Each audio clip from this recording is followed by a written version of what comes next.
Thank you, Paul. First, to kick us off today, we're honored to be joined by Duncan Yetman, who's the Deputy Director of the Entitlement Communities Division of the Office of Block Grant Assistance. Duncan has a few opening remarks. So Duncan? Great, thank you, Carrie. Good afternoon, grantees on the East Coast, those on the West Coast, good morning. Thank you for joining us for the first session of our second CDBG webinar series on CDBG-CV best practices. This year's series has a focus on impactful CDBG-CV funded projects in response to the coronavirus. I want to take this opportunity to thank today's panelists who have agreed to share their unique strategies of how to best assist businesses during the pandemic. The goal of this series is to focus not only on activities that have successfully demonstrated tieback, in other words, that have shown to have tieback to preventing, preparing for, and responding to coronavirus, but also that have targeted that assistance to address potential gaps in the overall economic, public service, infrastructure, and housing safety nets that serve low and moderate income neighborhoods and communities, and that also address future risks and vulnerabilities to coronavirus. The ultimate objective of this series is to provide a platform for you, our grantees, to learn from each other and to share useful strategies in response to the coronavirus that can be adapted to fit your different needs. We hope that this series and the accompanying report will assist CDBG-CV grantees in identifying and replicating successful CDBG practices.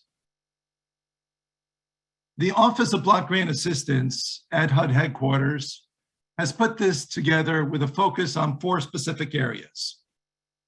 Today's webinar on economic development and assistance to businesses, public services, which will be coming forth tomorrow, public facilities and building improvements, and interim and affordable housing. In an effort to encourage peer-to-peer learning among CDBG-CV grantees, HUD will have these webinars posted onto the HUD Exchange so they can be viewed and shared widely. In addition, the report HUD is preparing for Congress will also be posted so that it can be shared with grantees and their staff. Again, welcome, and I look forward to hearing more about these projects, and I will hand it over back to Carrie. Thank you, Duncan, and thank you to HUD for hosting this webinar series. So as Duncan said, good afternoon, everyone, or good morning to those of you further out west like me. I'm Carrie Kronberg. I'm a Housing and Community Development Technical Assistance Consultant with ICF, and I'll be your moderator for the session today. Before I turn things over to our panelists, I'll quickly review the learning objectives and our agenda. So our learning objectives, or what we hope that you all will get out of this, is participants should gain knowledge of unique approaches to identify and solve challenges in the implementation of CDBG-CV economic development programs, support economic recovery, and to develop strategies to prevent job losses during a global pandemic. Additionally, participants will be exposed to effective, replicable best practice models to implement in their local CDBG-CV programs. Now for the agenda. So on the next slide, I'll introduce our wonderful panelists and tell you a little bit about each of them. Then they will each provide a 10 to 15 minute presentation on their CDBG-CV economic development programs and strategies. And then at the end, we'll have time for the panelists to take some live questions from all of you. So please be thinking of questions and type them into the Q&A box. This is your chance to pick the brains of some of the most successful CDBG-CV implementers in the country. Okay, so let's meet our panelists. First, we have Steve Posey and Natasha Main from the City of Colorado Springs in Colorado. Steve Posey is the Community Development Division Manager for the City of Colorado Springs. He joined the city in 2012 after working as a HUD program consultant for multiple jurisdictions in Arizona. His specialty is the financing and development of public facilities and affordable housing using community development block grant and home investment partnership program funds, low-income housing tax credits, and private activity bonds. Natasha Main is the Executive Director of Exponential Impact, where she works with high-growth technology startups in growing their companies and supporting their founders as they grow their leadership capacity. Next, we'll hear from Sabina Craig at the City of Aiken, South Carolina. Sabina Craig is the Development Project Manager in the Economic Development Department with the City of Aiken. She was hired in December 2003 as a planner, and she administers and manages the CDBG program. And she'll have been with Aiken for 18 years on our upcoming anniversary. Then from Vermont, we have Kevin Geiger. He's joined by Ann Kroll. Kevin is from the Two Rivers Ottaquachi Regional Commission and works on brownfields, water quality, climate change, emergency management, and housing policy areas. He's also the senior land use staff person and widely regarded as an expert on land use regulations. And Ann Kroll is the Director of Grants Management for the state of Vermont. Kevin will lead the presentation, and Ann is also here to answer questions from the state grantee perspective. Finally, we have Sarah Kerner from the City of Springfield, Missouri. Sarah has served as Economic Development Director for the city since October of 2015, and her duties include Center City redevelopment, economic development incentives, and coordinating review of significant development proposals. So we'll get started in just a moment, but one last thing before we turn it over to our first panelists. There are a few points throughout the presentation where we want to hear from you all and get a sense of who's in the room and where you are in your CDBG-CV program implementation. So you'll see poll questions pop up prompting you to respond. And there's our first poll question now. So we'd like to know, what is the size of your combined CDBG-CV allocation across all 3 rounds? So it just gives us a sense of who's in the room and the size of the communities and your grants. So take a moment and select the answer. Thank you. And now we see the results. Okay, so I think the biggest representation we have is in the 1 million to 3 million category. So right down the middle. Great. Okay, so with the next slide, I will turn it over to Steve and Natasha.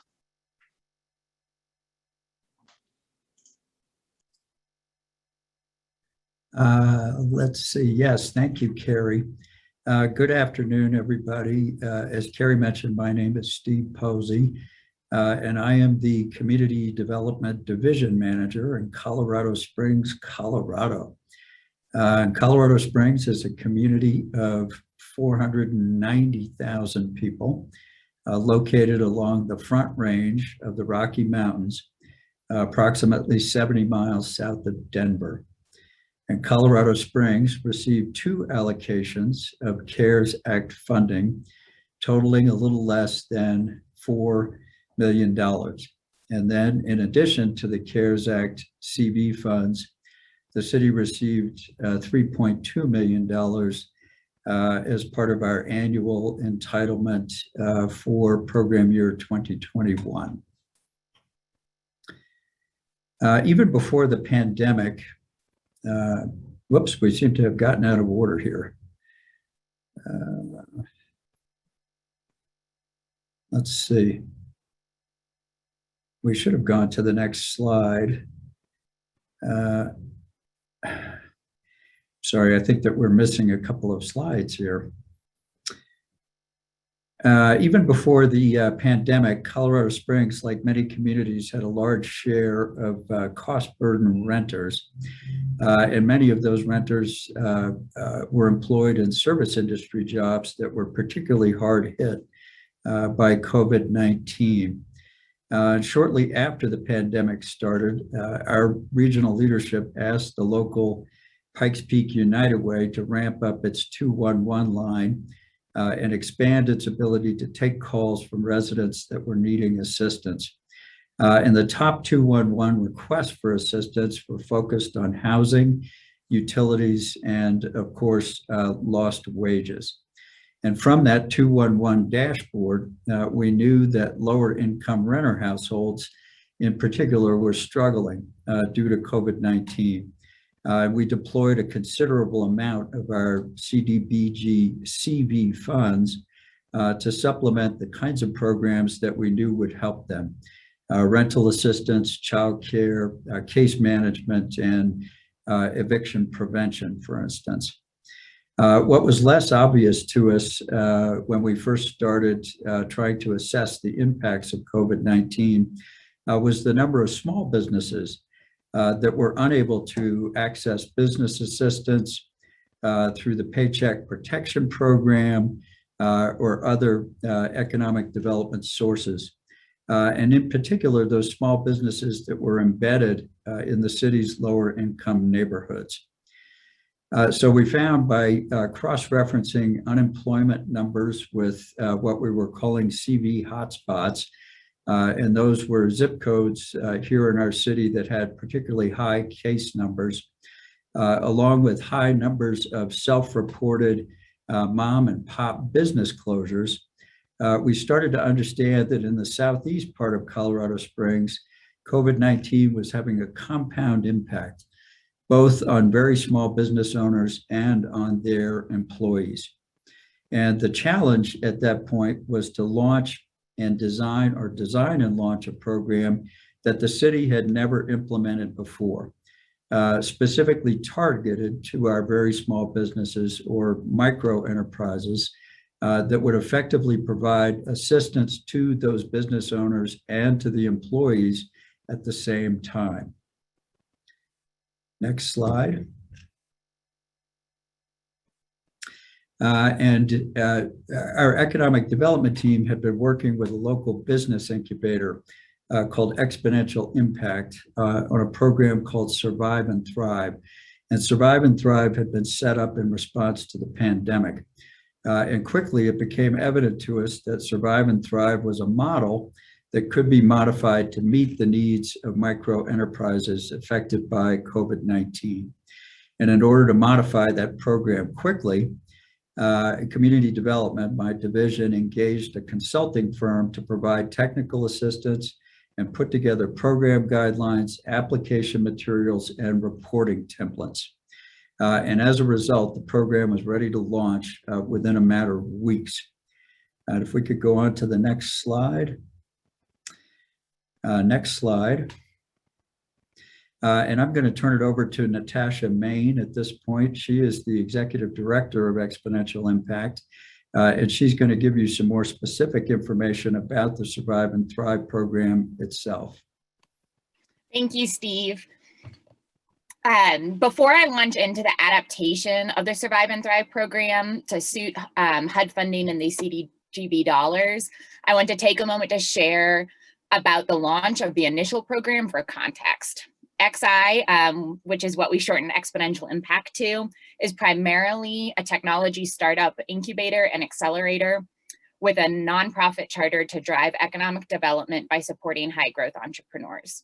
When the pandemic hit in March of 2020, we took our core competency as an organization in developing programs for business owners that pair access to financial resources with capacity building programming. Thanks to the network of partners, including the City of Colorado Springs, we were able to provide the first financial relief to small businesses in our community. We raised a $2.3 million fund locally, provided 132 businesses with low interest loans, and developed a holistic program that included pairing each recipient with a community mentor. We had over 100 applications within the first hour of announcing the program, and over 800 by the end of the application period. In selecting the companies, we were most interested in supporting jobs, so we prioritized businesses with 5 to 25 full-time employees and distributed the loans across geographic regions in the city. The result of this initial program was an ROI of $156 million to the community and over 1,000 jobs supported. These numbers, our internal metrics and applicant data, the strong community engagement and support, the testimonials from the recipients of the programming, and the mentorship made Survive and Thrive a program that was the perfect vehicle for the needs of the cities and Steve's initiative. So that's where Survive and Thrive 2.0 came into play. We focused on micro enterprises in this iteration because those were the businesses that had fallen through the cracks, to Steve's earlier points. We adapted the program knowing that these micro enterprises, specifically those in low to middle income communities, can be hard to reach. So reducing the barriers to access and a strong outreach effort were required. We worked with community gatekeepers and organizations to develop and execute an engagement strategy to ensure we were co-developing the program with the community. We also worked with Civitas to ensure that we were checking all the requirements of the CDBG program along the way. So moving into this marketing and the community outreach, to build trust and reduce ineligible applications, the requirements were laid out clearly and often. In addition to the traditional channels, we directly contacted businesses by sending over 1,000 mailers and calling over 30 businesses directly to talk them through the application process and this opportunity. We made sure that the application and this opportunity was in both Spanish and English as well. And after the 2-week application window, we used the established Survive and Thrive review process, which ensures each application is read by at least 3 individuals over a 2-wave process. The first wave checked for application completion, HUD requirements, and scored them with a rubric. Finalists were then moved to the executive committee, made up of community and business leaders, to make final recommendations for funding to Steve's office. Once the business was selected, we worked with the owner to correct and improve their financials to ensure they were eligible to receive the funding. I really cannot stress enough how important this process of support and building personal relationships with the individual business owners and is to the success of this process. So if we want to go to the next slide, please. Great. In addition to the funding, recipients were required to go through programming and participate in mentorship to strategize how best to use the funds, develop tools and financial acumen to apply for future funding opportunities, and raise their visibility to increase customers. To offset restrictive underwriting requirements, we distributed the funding half at the beginning of the program and half at the end of the program, which allowed businesses to prove their ability to stay open and remain viable. The programming was there to prevent business closure during the pandemic, but importantly, it was also there to build resilience for future growth for these businesses and their communities. Our goals of the program were to create or retain a low to middle income job and the continuation of micro enterprises. The program was virtual and required no more than 2 to 3 hours a week from business owners. The subjects were based on stated needs for the support in the application that we received from the applicants in the program, as well as the initial Survive and Thrive program. We looked at the most common reasons for why businesses were denied funding, and that's how we really looked at building out the programming. So if you want to go to the next slide. Great. So these are the different topics that we covered over the 8-week program. The mentoring, so again, each of these businesses were paired with a business leader in the community or community member to be able to walk through how best to use the funding, as well as to kind of strengthen the community connections across the city. It really strengthened the social fabric of our community, and regardless of the fund size, whether it was this program or our first one, the fact that our local community showed up to solve a problem that was really hurting our local businesses had a real impact.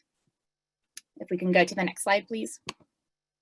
So highlighting the demographic data at the end of this program, these numbers were only possible because of the high level of intentionality in our marketing and outreach efforts, as well as the significant technical support and mentorship throughout the program to keep the businesses engaged.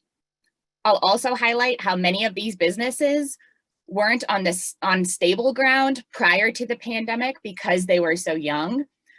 So when the pandemic hit, they did not have the reserves already built up. So this program really supported that continuation of these micro enterprises.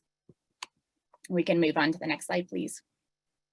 So looking at these lessons learned From the exponential impact side of things, incorporating lessons learned that we saw throughout local and federal funding opportunities over the course of 2020 to implement this Survive and Thrive 2.0 program were really important. That includes the need to collaborate across entities and across the city, and how important relationship building is, both within that collaboration, but then especially with the people that we're working with and serving. So with that, I'll turn it back over to Steve for some closing thoughts. Yes, thank you, Natasha. And I just wanted to add one more thing to that lessons learned category, and that's the last bullet there, go small. And what I meant by that was that, you know, at the time that these programs were being rolled out, we were hearing a whole lot of talk around $10 million, $100 million, $200 million that was being pushed into or made available to businesses in communities throughout the country. Absolutely necessary. But what we learned out of this process was that there were businesses that simply could not access that assistance.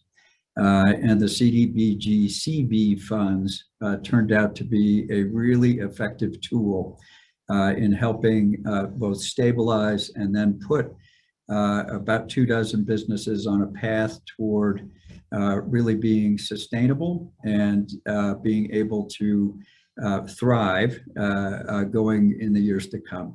So thanks everybody for your participation this afternoon. Thank you so much, Natasha and Steve. So next we are going to have a much smaller community, the city of Aiken, South Carolina, and we have Sabina Craig here to tell us about their economic development program. Hi, good afternoon. It is indeed a pleasure to be with you today to talk about successful programs the city of Aiken implemented to assist small businesses that were affected by the impacts of COVID-19. The city of Aiken is located in Aiken County, South Carolina, with a population of approximately 31,401 citizens. We're known for its horse community and golf, and Aiken has a lot to offer, including shopping and fine dining. The city branches out in 4 quadrants, which is south, east, north, and west. And each area has many small businesses that include restaurants, retail, hospitality, medical, equine, construction, legal, and other services. We received 2 rounds of funds from the CARES Act, and that first one being $117,639, which we started using right away to assist small businesses, which were restaurants. And then in the 3rd round, we received $201,483,000, which we used to assist small businesses through a loan program. And it's not in this PowerPoint, but we also assisted a medical facility to help with COVID testing. We have used 100% of our CDBG-CV allocations at this time. We'll go to the next slide. Some of the challenges faced during the coronavirus pandemic in early 2020, many of our small businesses suffered greatly, especially our local restaurants. Many small business owners expressed their concerns and hardships to our city council members, to our mayor, and our city manager. And we knew we had to do something to put something in place immediately. And like many HUD-funded cities, Aiken received CARES Act funds to assist those impacted by COVID-19. And although our funding opportunities were being made available, other opportunities were being made available, such as the PPP and disaster loan funds, small business owners had lots of questions and concerns. So we wanted to be able to get some information out to them, be able to talk to them, let them know what was available, and help them better understand to get their businesses back up and running. So one of the ways we assisted small food and beverage businesses to keep them open was to provide them with the means for outdoor dining. This included tables, chairs, tents, screens, and hand sanitizer stations. Utilizing a local rental company, restaurants that wanted the assistance were delivered the supplies for outdoor dining. These businesses were able to have patrons purchase food and beverages, be socially distanced while they dined, and jobs were retained, and restaurants were able to stay open. And to inform the public, the city used our social media to get the word out. Once everything was delivered, our mayor, our city manager, and our economic development director, they went out to various restaurants with the local news media to talk to the business owners to see how things were going. And this was a way to let other small businesses, restaurants, food and beverages see what we were doing, and so that they can also receive assistance if they needed it. We used our first round of COVID funds to assist 14 restaurants by renting equipment for outdoor dining.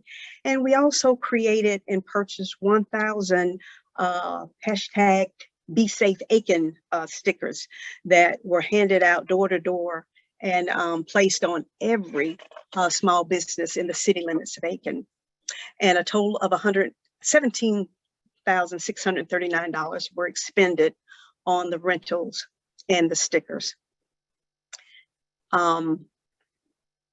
Then next, while we were with our remaining funds, our second round of CoWork and our second round of CoWork funds and general funds from the city of Aiken, with a partnership from the Chamber of Commerce, Security Federal Bank, and Aiken Corporation, which is a nonprofit, we all came together to provide $1 million small business revolving loan fund.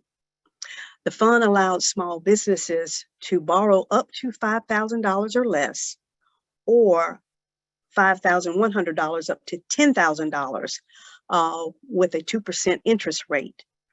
The $5,000 loan was amortized over a 12-month period after a 6-month deferment, and any amount above the $5,000 up to the $10,000 was amortized over a 24-month period, also with a 6-month deferment.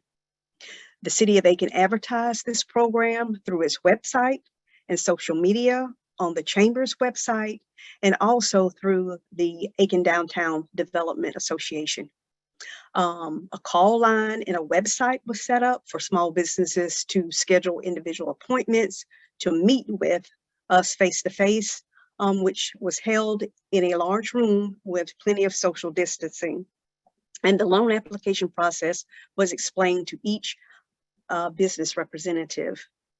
They needed to provide copies of documentation to include current and past years' income taxes, financial statements such as nonprofit and loss sheets, and balance sheets. Once the application was returned to us with all required documents, they were logged and then hand-delivered to the Security Federal Bank for approval. And this program was a great success, with 47 businesses being assisted and 179 jobs retained, which included 145 low-income positions and 32 moderate income positions. So we helped a lot of people keep their jobs through this program.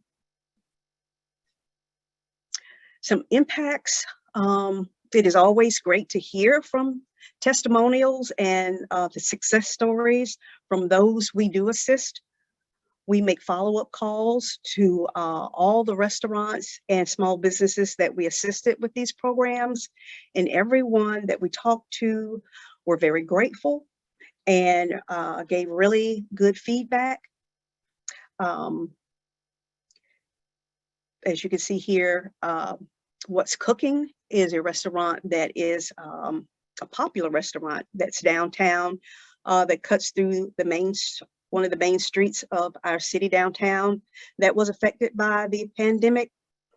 And as you can see, they offered, before COVID-19, they offered breakfast, lunch, and dinner. They had to adjust to serving pre-cooked meals to help increase with the options. And this family-owned business, the husband, the wife, and the son, they all worked without pay so that no one would be left without a job or had to be laid off. So once, when they had to shut down, it resulted into a 60% decrease in sales. And then with the COVID CV funds, with the loan that they applied for, they were able to retain 15 full-time positions and 2 part-time positions. So they increased operations by 80% of normal back to business once they received the loan. And some of the lessons learned here is if there was any other pandemic that affected other small businesses in Aiken, we would like to get the word out quickly and as soon as possible that their resources, to let them know that there are resources and other things available for assistance. And we want to make sure businesses are aware, educated, and feel comfortable about the various resources and how they can apply for the assistance. And we realize there are some small businesses that need a little extra help, especially those just starting out or haven't been in business for very long to make any type of financial impact on their business. So providing a forgivable loan or small grant to those small businesses who aren't credit worthy enough to qualify for the loan could be a way to assist those that do not qualify for a small business loan program, such as what we had. But we would want to be able to provide some type of assistance to help them stay open as well. Thank you. Okay, great. Thank you so much, Sabina. Before we move to our next panelist, we have our next poll question. So at what stage is your agency with CDBG-CV funded economic development? Are you at program design, program launch, implementation, closeout, or is this not applicable because you're not undertaking an ED activity, you're just here to learn?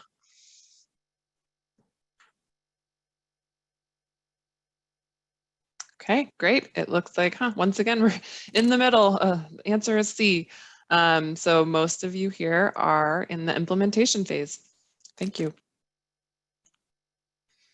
Okay, now next we have Kevin Geiger with the Two Rivers Ottaquachi Commission, and he is going to talk about the State of Vermont's program.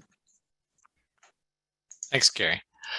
So as Carrie said, I'm Kevin Geiger. I work for the Two Rivers Ottaquachi Regional Commission, which is a regional planning commission, one of 11 in the state. And we were one of 2 organizational partners that I'm going to talk about that the state of Vermont used in our program, which was aimed at assisting sole proprietor businesses. And with me online is Ann Kroll from the state as well. And as you can see here from this slide, Vermont is a small rural state. We have no functional counties, so work is pretty much done at the state and local level. And there's essentially no staff at the local level to help coordinate business assistance. So agencies such as ours, regional planning commissions, and regional development corporations fill in many of the gaps in the state. You can see on the map where Vermont lies between New Hampshire and New York. And for those of hikers out there, that red squiggly line is actually the Appalachian Trail running through there. And where I am, it's just a few miles literally north of where I am. We used a portion of our total allocation, about 3.6 million of it we carved out for the sole proprietor program, and that's what I'm going to talk about. And so next slide. I think one of the things, we kept these. So actually, if we can jump ahead one slide, then I'll jump back. So if can we jump? Yeah, there we go. And then we'll jump backwards one. So I think one of the things that helped our state move along was the use of trusted partners, which we kind of had pre-positioned. The state divided itself into half and contracted with the Brattleboro Development Credit Corporation and us, Two Rivers. to help manage the grants. And together, our two entities and the state developed the program, the website for the program, the software application people were going to use, the guidelines around it, everything. And is great to work with on that. So, you know, it's not just us, we need a state person too. And one of the reasons they picked us to do that is both of us have successfully managed HUD funds before for the state. Two Rivers, we did several $1 million worth of buyout programs for the entire state. And BDCC also did business recovery and disaster funding from the state as well. So that trust and good working relationship enabled us to ramp up our program early. We started developing things in April of 2020, and by August of 2020, we were operational and giving awards to folks. So now if we can go back one slide to the challenges, great. For those of you who have done this type of program already, and I'm hearing similar things from some of my compatriots out there, this may be a time of commiseration. For those of you who are about to do anything like this, hopefully we're giving you some words of wisdom and caution. The intent of the program is noble. We are, you know, trying to help the really small folks, sole proprietors in our case. The hard part is that you're helping really small folks, really small businesses. They mostly don't have accountants. They have no bookkeepers or no bookkeeping. They have done their taxes wrong. So you're trying to fix their taxes while you're in there too to do things. And for example, you know, you're trying to reimburse somebody for their office costs, and their office is in their house. And so you're trying to figure out how much of their house is there, but they didn't write that down in their taxes. And so you need to have them fix their taxes or get an accountant statement or something so you can prorate their house. Sometimes you get lucky and a business has a large cost, the full amount of the grant, which is nice. And other times they have receipts from Walmart for $17. And I think the record that we have is 300 individual receipts for one particular business. We've literally gotten a box of receipts like paper, like dropped off on the doorstep out front here. They also don't have resources. Some lack access to a computer, but you're trying to be equitable and cover everybody out there. So you're going to help them along the way. And some were so impacted by the pandemic on all parts of their lives that they just couldn't focus on the grant for a while. And many just seem like they need someone to talk to. I think Natasha said about building personal relationships, that therapy is part of the work, but you kind of got to get the other parts done within your budget. So now we're going to jump up 2 slides. There we go. Oh, so this is kind of how we, once again, I think, well, I'll talk about this and we'll keep going. So this is how we get the word out. We used our newspaper ads. We used traditional economic development folks like regional development corporations and chambers of commerce. We used trade organizations. From our initial applications, we could see certain groups. So we used, for example, the Vermont Arts Council, the Vermont Forest Products Association. We were trying to target loggers and farmers and artists and that type of stuff. And in particular, in Burlington, we have immigrant communities. So we used immigrant community support groups that were out there. And we did 2 rounds, which was good. We expected everybody would use the total money we had in the first round. That didn't happen. So we were able to modify our program and get 2 rounds out there. And so then let's see, maybe the next, oh, well. So let's see, I'm just going to try to adjust here a bit. Oh, and just to notice, when we did our applications, we had a whole bunch of applicants. And then by the time that actually sugared off into the folks that were truly applying, we'd lost about half of those. So you may end up with a big initial pool and a smaller actual pool in the end. And then about 10% of those also were ineligible as we moved them forward. So here are our results. We're now down to the last set of our applicants. We've moved through 90% of the folks. We hope to finish in the last few months. We used a $10,000 grant limit to try to spread the money around.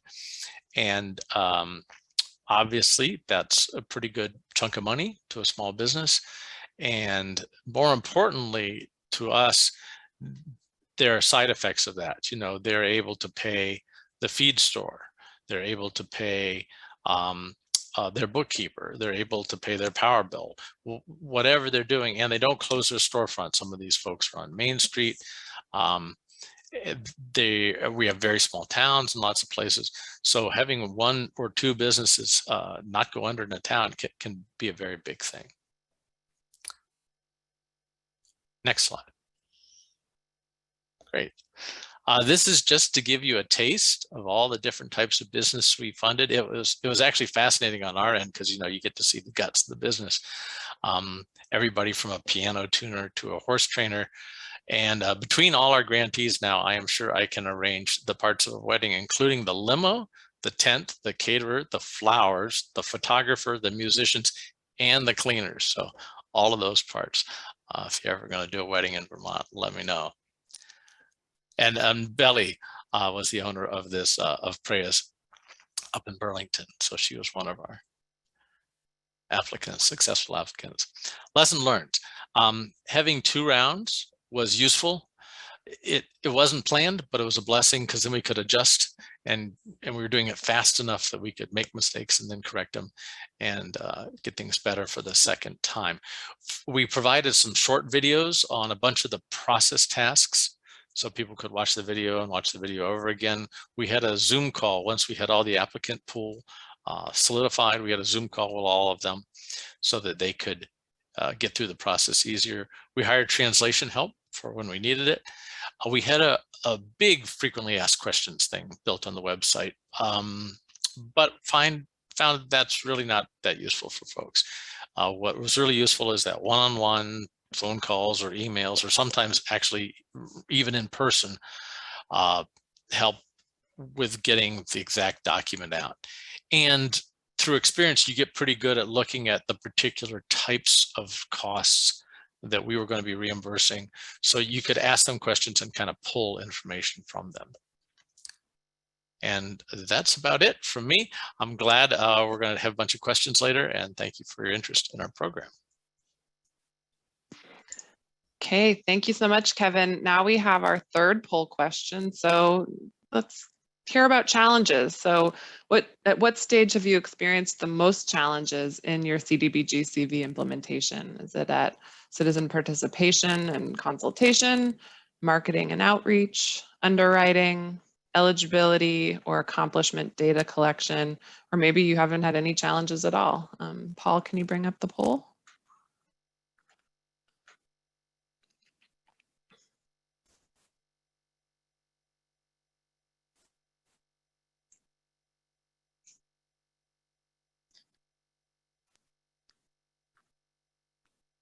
All right, great. Wow, I'm impressed that 47 of you have not had challenges.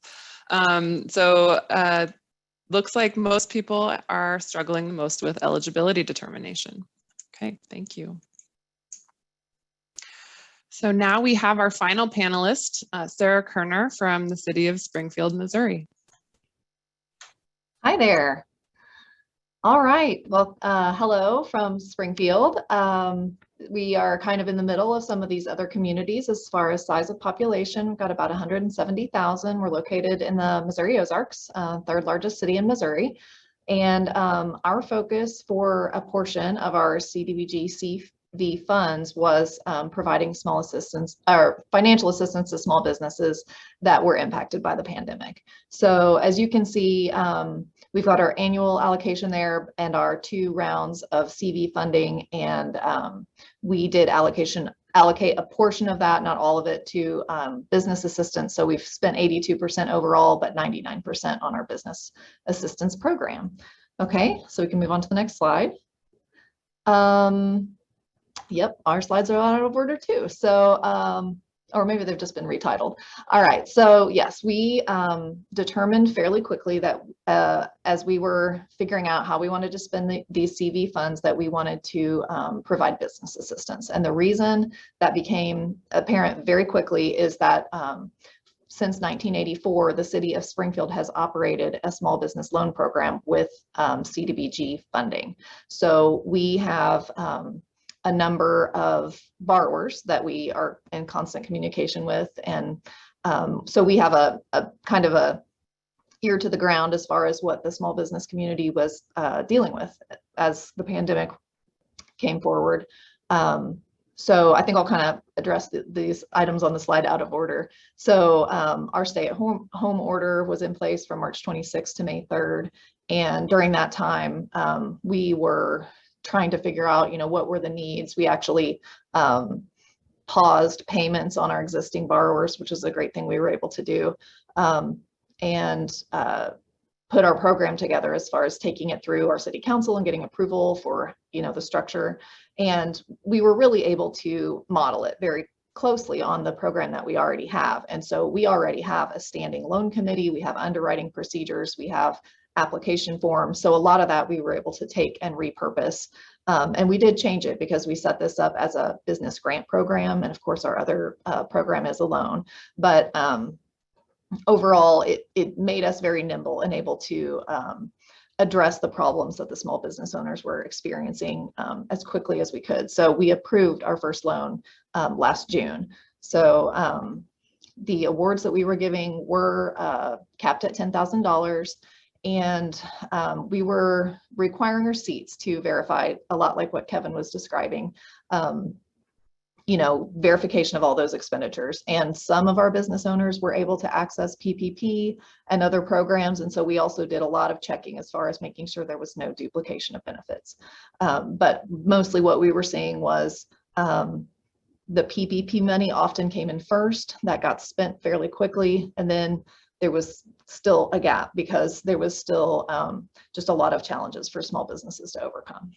Okay, so next. Yes, so our program partners, like I said, we began working on this very quickly of how we could put something together. And so we did it, we worked from our state level of the Department of Economic Development. We have, we're kind of unique that we have 2 downtowns in Springfield because we had 2 cities that merged. So you've got pictures of our 2 historic downtown areas there. And they have, community groups that we were able to work with since a lot of our small business owners are located in those areas. Springfield Finance Development Corporation is like a private loan pool that some banks have put together to support those downtown areas. Of course, our Chamber of Commerce was working very closely with businesses as well to try to really communicate with them and find out what they needed.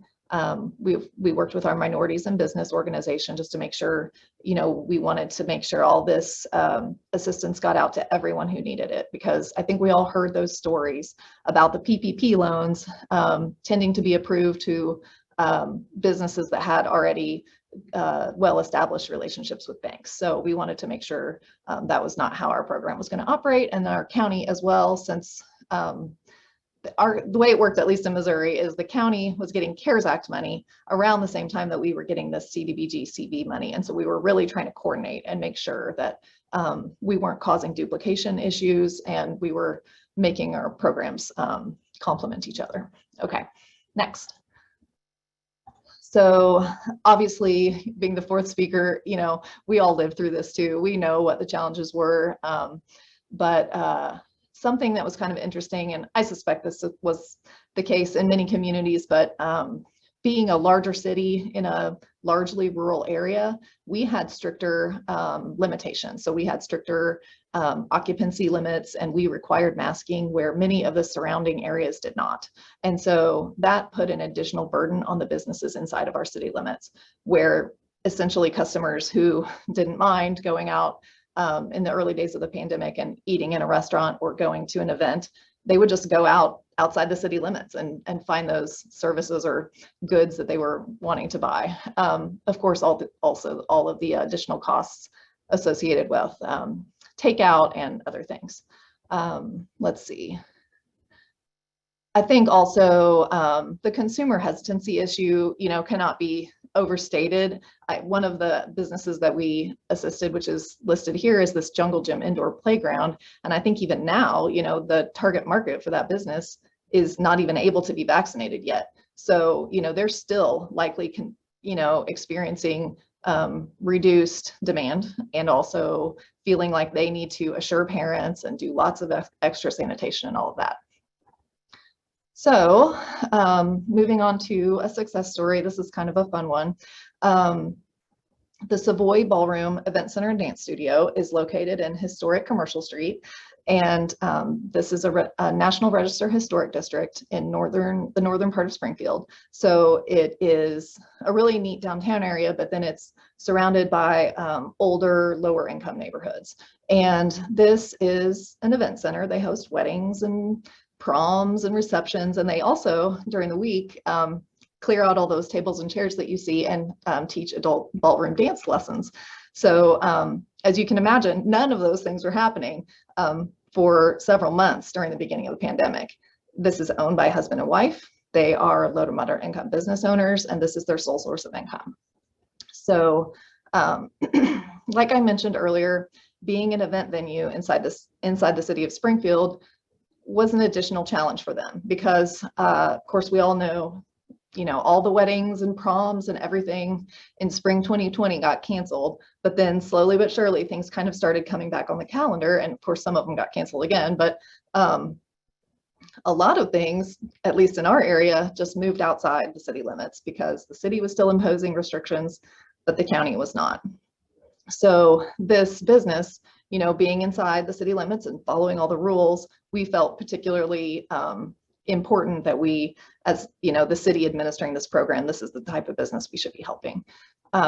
Also, challenges of a business like this, they only have 2 employees. So their PPP grant, themselves, the owners, their PPP grant was really small and they didn't qualify for shuttered venue grant, which, like concert halls and that kind of thing would have gotten money to cover the fact that they weren't able to hold performances. But a place like this, they just kind of fell in a donut hole. And so this was actually one of the few businesses that we actually gave a second round of that $10,000 grant. So again, this is something Kevin mentioned, I think, but do keep it open of the possibility of having a second round, because we thought, surely all the money is going to be spent, but we did have a few businesses that came back for a second round. And as long as they document their expenses, we were okay with that.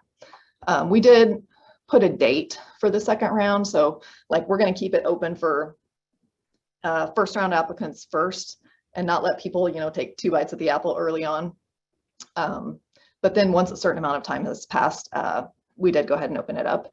And just for fun, I thought I'd drop in, since they weren't able to do it last year, this group produces a thriller experience for Halloween. And since we're so close to Halloween, I thought I'd drop in the YouTube link in case anybody wants to watch it. Just a little flavor of Springfield for you there. And moving on, we've got some nice results from our program. So out of the approximately $808,000 that we allocated for the business assistance program, we were able to help 82 businesses. Really good statistics on women-owned, minority-owned, a large number in the historic business districts, and quite a large number that had been in business for a long time. So, those are the kind of businesses that you would hate to see lost over the pandemic when they had obviously been doing so well for so long. We retained 376 low-mod jobs, and we assisted 27 low-mod business owners. Okay, so our lessons learned on this, our existing working relationships were invaluable. We were able to reach out to our borrowers and say, if there is anything we could do, what would it be?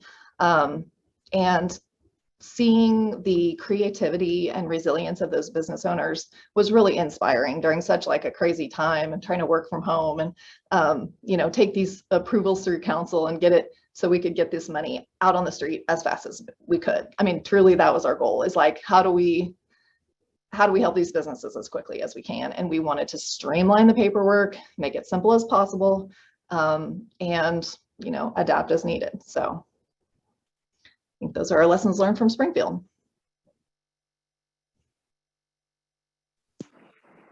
Great, thank you so much. So now, before we open up the Q&A, just go to the next slide. We have a few resources here. We always like to, point you towards additional assistance and support. So there are lots of technical assistance products and guidance on the HUD Exchange, as well as HUD.gov. a couple of resources specific to this topic. So there is an economic development quick guide that is available on the HUD Exchange. And then also a financial management quick guide is helpful for lots of implementation, but several of the programs we had today, that's something they would need to keep good track of. So also we have just general overview. Can you go back? Sorry, just some general guidance, the general COVID-19 guidance. And there's also the address there for the main CDBG-CV HUD Exchange page. The Federal Register notice is something you always want to refer to. And then the CDBG-CV toolkit organizes and categorizes all of the available resources. So it's easier to find things based on the topic that you're looking for. And then of course, this is part of the CDBG-CV webinar series, and there are a number of trainings as well available on the HUD Exchange. Okay, so we have contact information here for our panelists, and we'll bring this up again at the end. But for now, let's dive into questions and answers. We got a number of questions. Some were more general and some were for the whole group. So if our panelists can turn their cameras back on, that would be fantastic. Okay. So the first question I want to ask, I have a couple that are, I think, apply to the whole group that came in. And one good one that I think would be helpful to hear more about from all of you is about your screening process and how you selected businesses to receive grants and loans. So what were your requirements that you used, or what was your process that you used to make those awards? And I guess a related question, so I'll ask it as well, is if any of your programs excluded certain businesses, so home occupations, adult-oriented businesses, businesses over a certain size. So I guess we can go in order of our panelists if Colorado Springs wants to take that first. Sure, I'll jump into that one. Yes, we excluded all of what you would typically think of as the SIN businesses, novelty bookshops, things of that nature. And then what I think, was really fascinating in listening to everybody's presentation today was how all of us recognized that there were businesses that were not able to access help from any other means. And I think we got that information. I know the city of Colorado Springs anyway got that information through our partnership and network with Exponential Impact.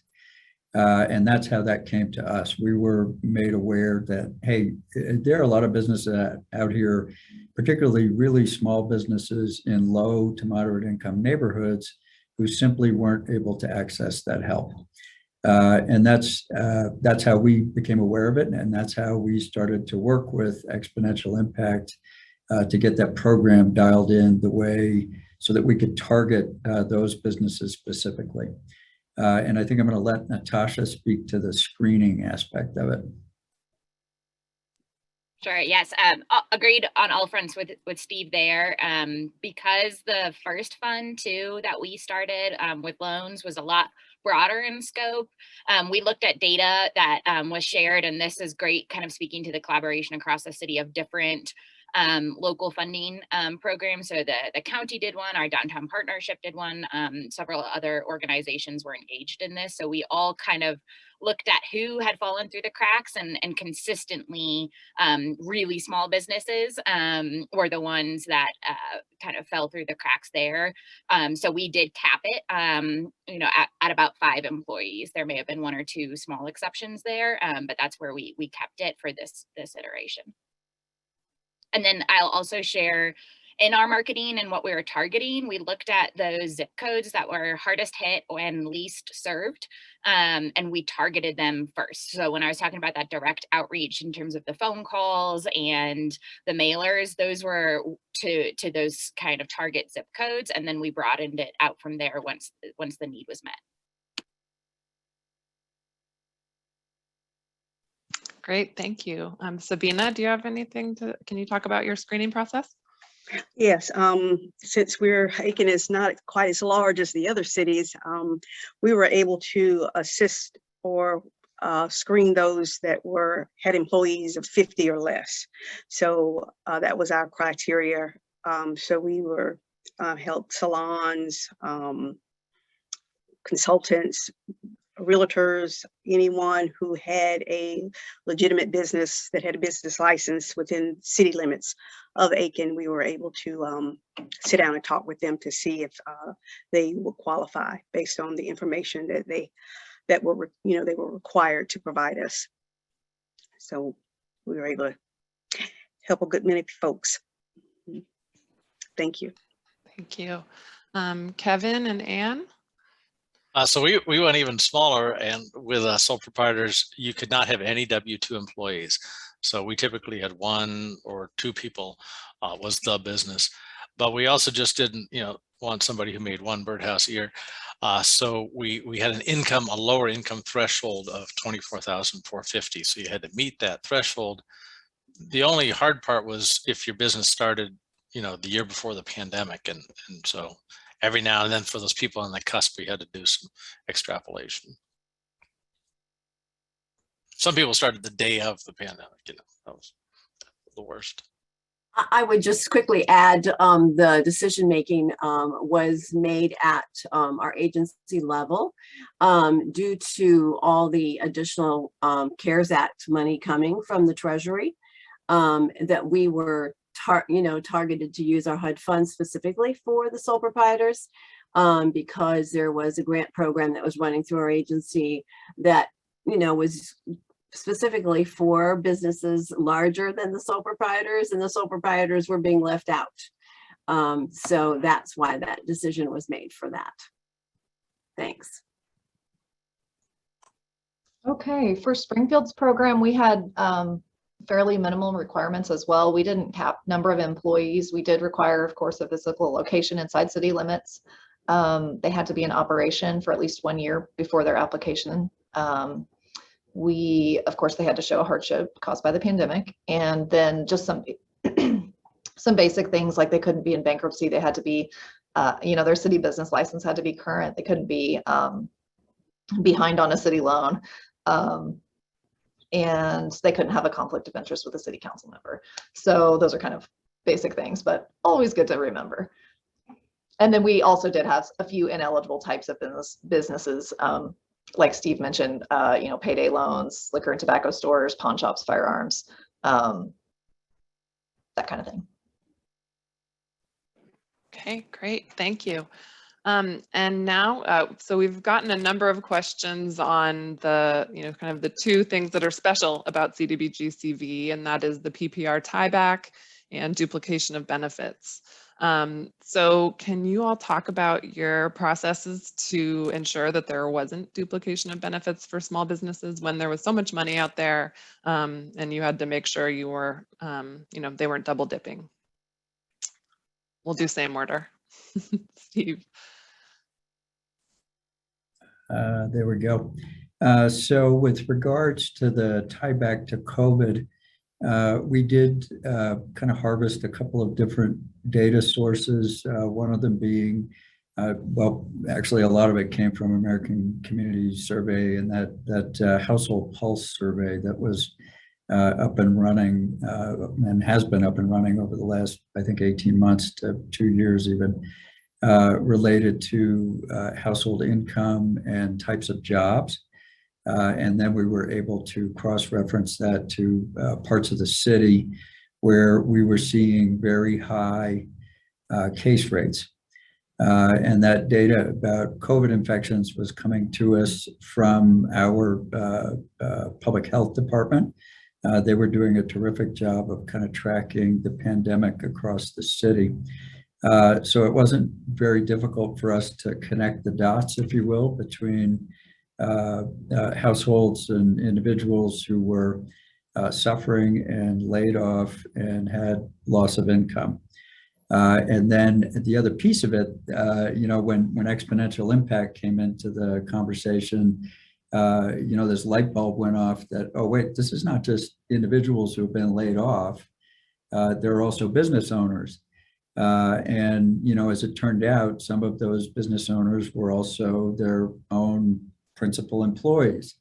So, it became obvious, after a couple of months that we really needed to figure out a way to help both businesses and their employees through that process. And that was really the tie back to COVID. And we even made it look pretty with a lot of, graphs and things like that. So that part of it, the duplication of benefits part that was built into the application process, they did have to do some certification that they were not receiving benefits from other sources, and that this was a type of funding that, if not for this funding, they were really going to be on very shaky ground in terms of being able to move forward and keep their businesses going. And I can just kind of add to kind of on the individual front in terms of working directly with the businesses.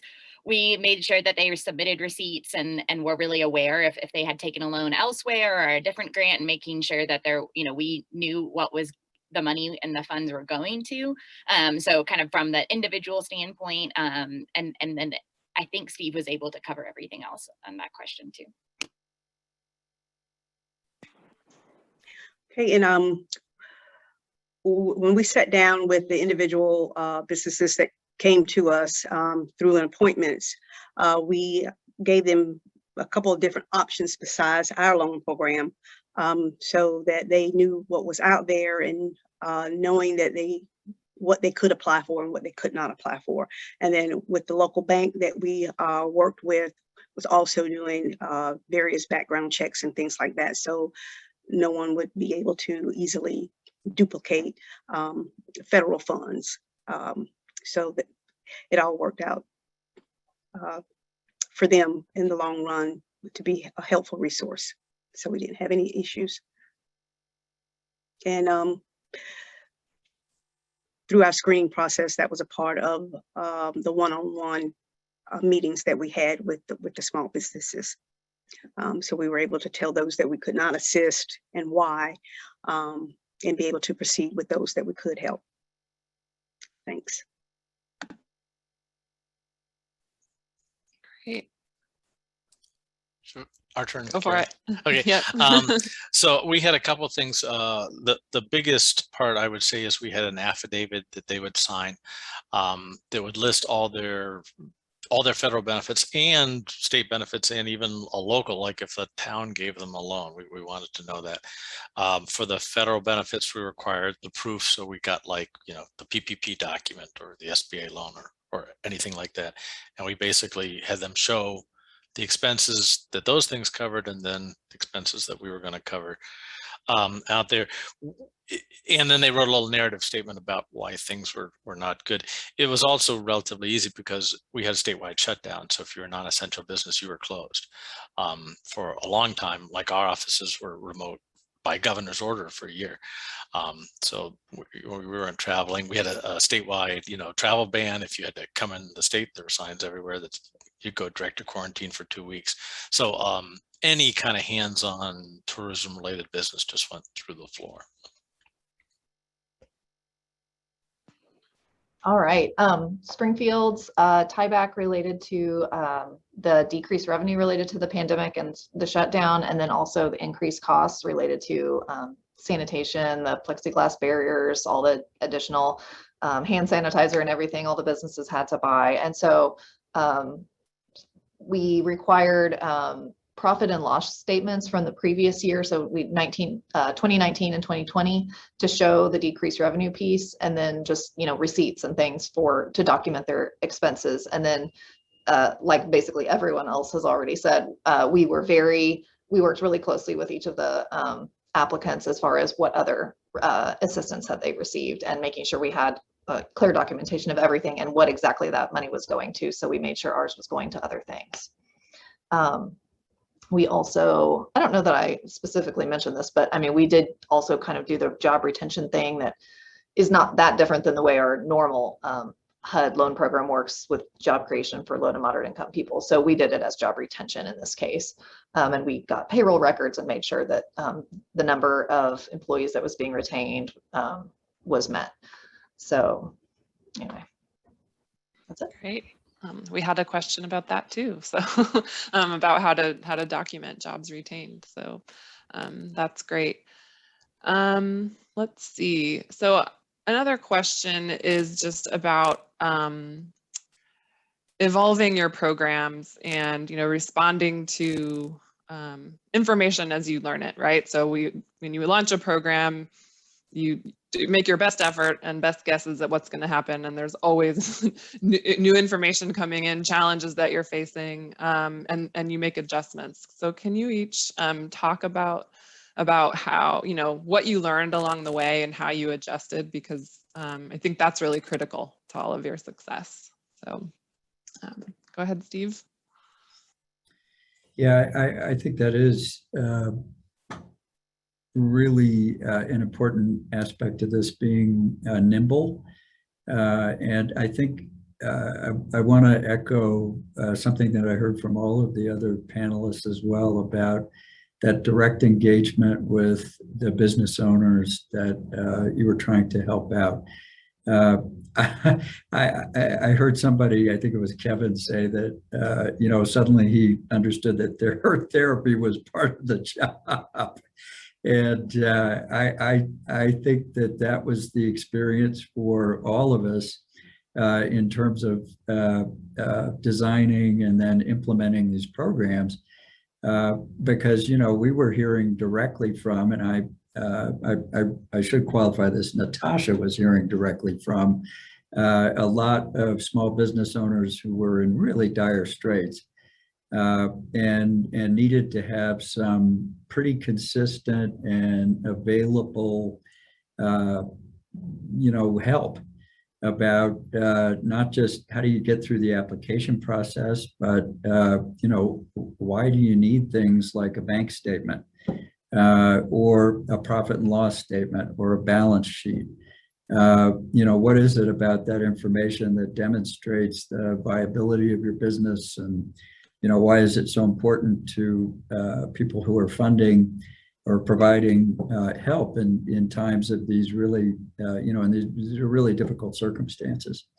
And just staying there and walking along with those business owners, I think, became the key to understanding really what their needs were.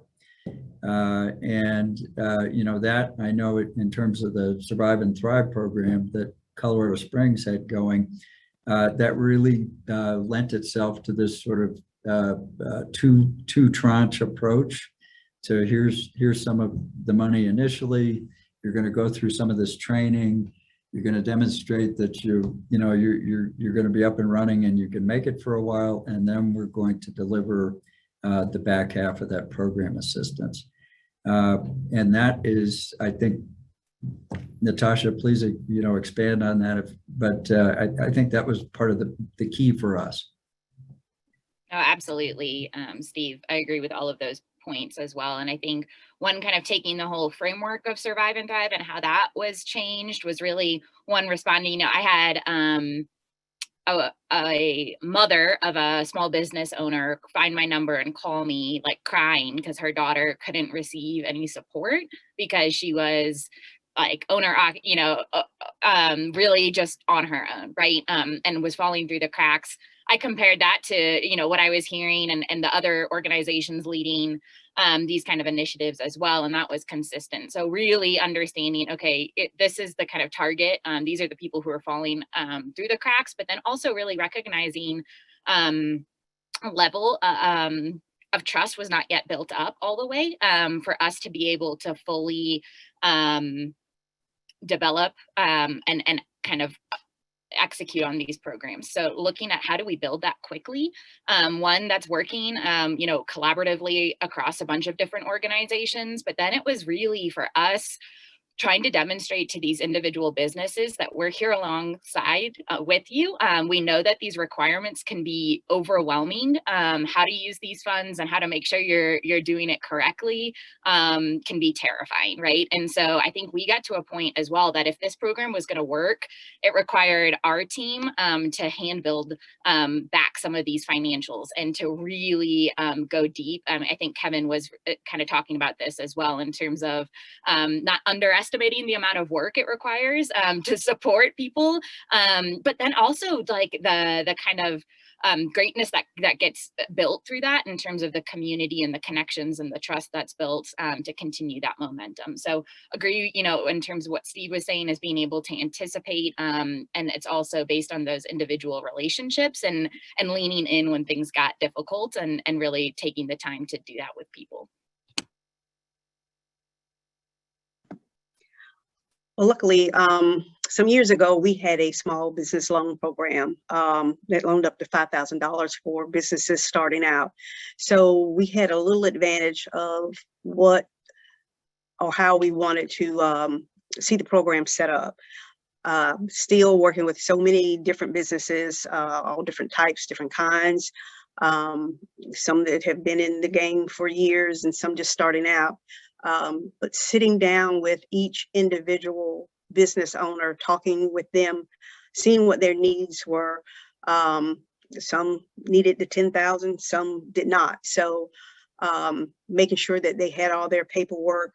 And again, like Natasha said, the trustworthy, trusting us, you know, that if they don't pay the money back, you know, are we going to take their business, or, you know, what happens with all of that. So kind of working with them, guiding with them, getting them with the bank, getting them with the right underwriter, making sure that this is something that they can do, that it's going to be beneficial to them. And then when loans are paid back, how we can turn it around and help someone else. So just mainly that communication with the homeowner, with the business owner, and with the bank that they will be working with. So that's it. For us, I think we started off trying to be more remote, you know, because I said we can't answer 300 phone calls a day on this stuff, but we got sucked into it, and so, you know, eventually we're like, okay, you're going to have to call them on the phone and walk through this thing. Sometimes because the person had no computer and just couldn't deal with our computer-centric thing, or they didn't do email, or, you know, it takes too long to describe what an invoice is, because, you know, we're like, send me the invoice, and they're like, send you something that's not an invoice, and you're like, no. So literally sometimes you just zoom and you'd have them hold up the thing and you're like, no, not that thing, and then they'd hold up a different thing, you're like, that thing. That was much easier. We did initially have a floor of $5,000 and weren't going to go below that. In our second round, we went down to 1,500, which I think was useful because we had to reject some from first application because they didn't have enough costs. Specifically home occupations, which are allowed for us, but they don't have, you know, they're not spending a lot on a commercial rent and stuff. And so if their business was down, they didn't have all these costs going out the door for supplies. And so they were a little tougher to fund. We also did fund what we call pivot projects. And so we weren't just looking at things that they already incurred, but if they were like, well, we got to build a airlock on our childcare center or whatever type thing to deal with COVID, we could do some of those type of stuff and some costs going forward. Of course, we had to do environmental review on that, but Ann's shop lovely did that for us. Yeah. Well, and I would just add some real pivot projects where people that found that they, you know, like somebody went back to school to go to be from a massage therapist to be a medical transcriptionist, to get away from having somebody that's in a hands-on, you know, really COVID, you know, contact situation to support that. But that therapist aspect, I'm going to say in Kevin's shop, he has a young woman that is the queen of therapy. And she has really guided a lot of businesses through a lot of that. And it really does take that with, especially sole proprietors, that we have been dealing with. And it's key. It really is key for that. And I just think, yeah, but other thing that I think early on, they were in touch with me constantly with, you know, oh, these issues have come up, and we talked through that. And then when we decided it was something that we wanted to do, it was instantly got posted to the website on our frequently asked questions. So we would make sure that the information was, you know, available and, you know, and put out to people instantly too. So we made use of our frequently asked questions a lot. Mm-hmm. And there's a way for us to remember, you know, what do we tell everybody? Try to keep things even, Stephen. I think I would actually just add one other thing to that. We found having a consultant on board. We use Civitas LLC. Other grantees may be familiar with them, but having that consultant available to help us vet questions and program requirements and guidelines and application materials and so forth as they came up, really, I think, allowed us to resolve some of those issues quickly, pivot the program when we needed to, and you know, have some confidence that we were doing that in a way that was still going to be compliant and consistent with all of the program guidelines for the use of those funds.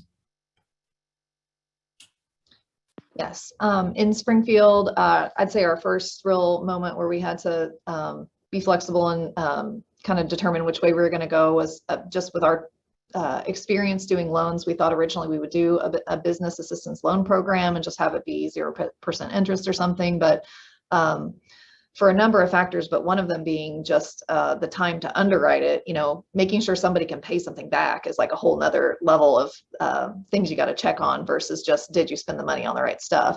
So with one of our primary goals being get the money out the door as quickly as possible, we ended up going with a grant program. Then, you know, we're starting to get these receipts in, and we were getting people saying, well, I spent this much on, you know, gloves and different things for a restaurant that were 3 times as much as they would have paid before the pandemic. And, you know, that's what they cost at that time. And so we had to, you know, obviously we made sure that they were legitimate, but that was something that was a little bit unexpected for us. And I think it's really, the point has been made well already, but that hands-on support for the small business owners at a time when they were just being inundated with information about, oh, PPP and EIDL loans and all these things, but like no one, you know, from the US federal government was picking up the phone and saying, can I help you fill out that form? Or, you know, we need this one extra receipt. And I think that's the thing at the local level that we were able to do that made such a big difference. Great, thank you. I think we probably have time for one more question, but before I do that, we've had a number of requests for application forms, policies, guidelines. Are you all okay? We're going to put your contact information back up, but I want to give you the chance to say no. Okay. So folks that have been asking for those things can reach out to people, and we'll put that up in just a minute. But just wanted one more question that we've gotten a number of times is folks really want to hear, you know, like list or just details on what were the eligible expenses for your programs. I'm going to let Natasha answer that one because I know she's memorized it. Absolutely. So for this, we tried to we knew that tracking the expenses were going to be tedious, to say the least. And so we kept it to rent, payroll, utilities. Those were also what we were, you know, seeing across the board in terms of like the biggest expenses that people needed help with. And then for a few organizations that were so small, they had such small expenses on those pieces or weren't using an office space anymore because of the pandemic or things like that, we did make some exceptions for working capital. That did require an additional survey for us to really make sure that this was necessary for them to be able to continue their business, to continue to pay people if they had people on staff. So we did make some exceptions there.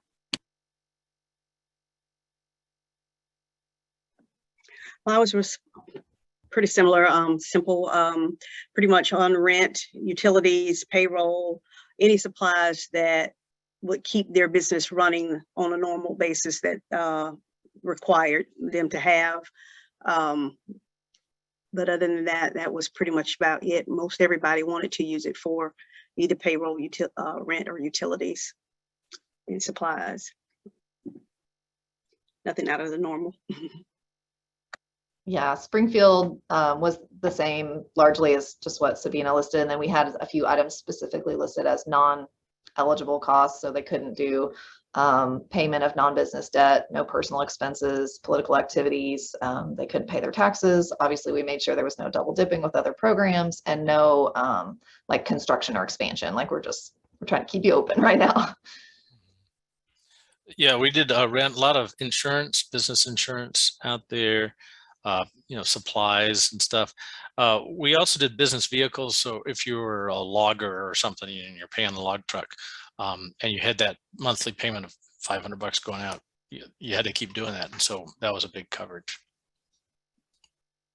I'll add one more thing that we definitely ran into requests around maintenance or construction as well, to Sarah's point. And we knew, and Civitas was great in helping us anticipate those, that it triggers additional regulations and requirements and all of those things. So being able to like be firm in terms of that's not the working capital. And then the other thing that we did at the beginning, because we realized it would be a lot easier for us if we could do reimbursements, but recognizing a lot of these businesses did not have the cash flow to do that. So being able to have both like an advance and reimbursement kind of availability was something that we had to kind of adapt as well. Thank you very much. Okay, so I think we'll end the Q&A there and I'll wrap up. So Olivia, if you can put thank you. So the contact information up here again, so folks can write down the names of folks that they want to reach out to. And then I'll say that we had a ton of questions and there were a lot that we couldn't get to. If you have specifically, program eligibility, compliance related questions, we saw a lot of those. Please reach out to your HUD field rep and they can help you make those determinations. Okay, so now we'll quickly go back to the resources one more time. Thank you. So just again, these are the resources out there available to you to help you with your CDBG-CV economic development and other programs. So just wanted you to have a chance to make a note of these as well. And just a reminder, the slides and the recording will be available on the HUD Exchange in a couple weeks. So you can revisit this training a little bit later down the road. So I think with that, we will say thank you, everyone. Thank you so much to all of our panelists. It's wonderful to hear from you and learn from you. I learned a ton. And thank you to all of you for joining us. Have a great afternoon.